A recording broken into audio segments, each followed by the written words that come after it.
Now we want to learn more about some of the issues impacting Montgomery County. We're pleased to have the county executive, Marc Elrich, join us today. Marc, always great to have you. Always good to be here.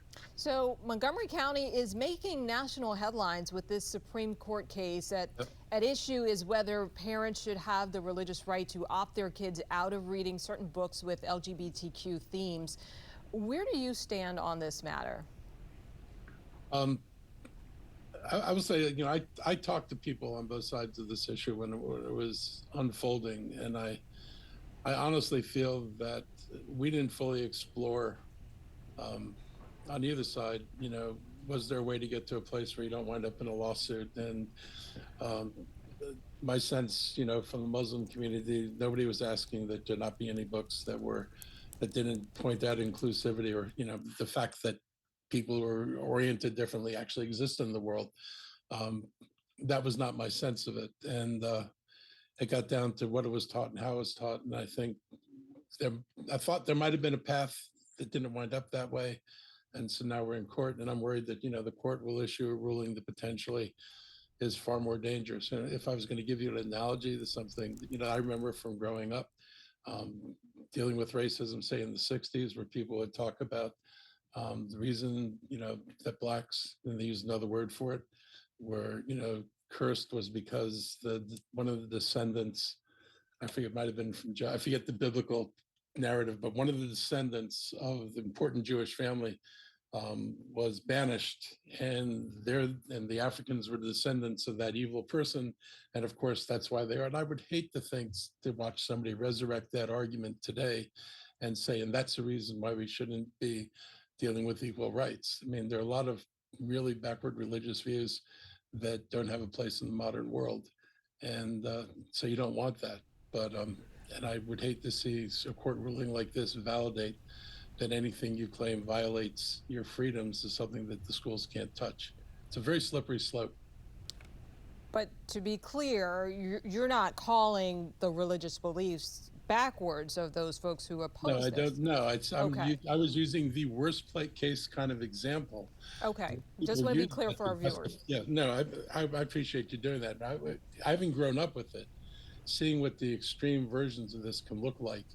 You know, unless there are some guardrails put on it, we could wind up with everybody claiming anything they think is rooted in a belief system. And I don't know how you'd teach or do anything at that point.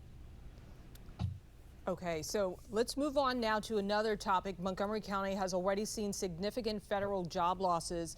What are some of the direct impacts that perhaps haven't received as much attention? I know the county has been doing a whole lot trying to host job fairs and such, but are there other aspects to this that go far deeper that haven't gotten as much coverage?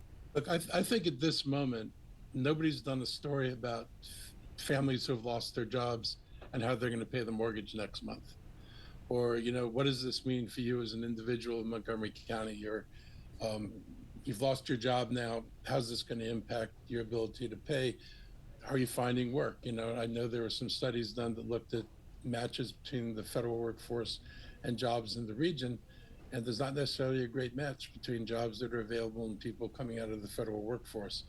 So those, I think, are stories that have yet to be told. We haven't yet seen the full impact on restaurants, though I know already I'm talking to restaurant owners who are talking about declining patronage, which they attribute to the federal layoffs. So those are the kind of background things. We're doing what we can to marshal resources to help people work on resumes, work on whatever skills you need for interviews, how to prepare a resume, and all that kind of stuff. We've put together businesses who are looking for employees and offered, to help offer people a place to go and companies to apply to. We're trying to navigate that space, but it's a hard space to navigate, and we haven't seen the worst of it. We lost more jobs on one day last month than we lost in the previous 2 years. Yeah, the numbers really are stunning. And I know your state of the county addresses tonight. You'll likely address some of those issues. Any other important topics that you plan to highlight? Um, well, we're going to be talking about some of the things that we've done, which I think are important. We look at the environmental progress, the progress we've made in early childhood or in the work we do, making sure that people get health care. the progress we made in bringing finally a University of Maryland graduate level program into Montgomery County, in the institute, formed the Institute for Health Computing, things like that, which we think are real positives.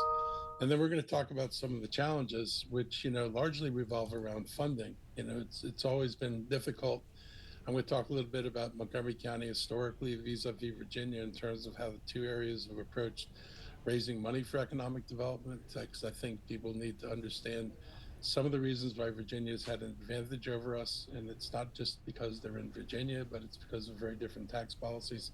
And people will be surprised to learn that for the most part, Virginia tax is higher than Montgomery County does, which kind of undoes the narrative of people fleeing to Virginia for taxes. So there are things that we want to emphasize there, and the path forward. We've got a lot of work to do, and we've got opportunities. We've got a lot of assets, and how do we best mobilize those assets to be more successful?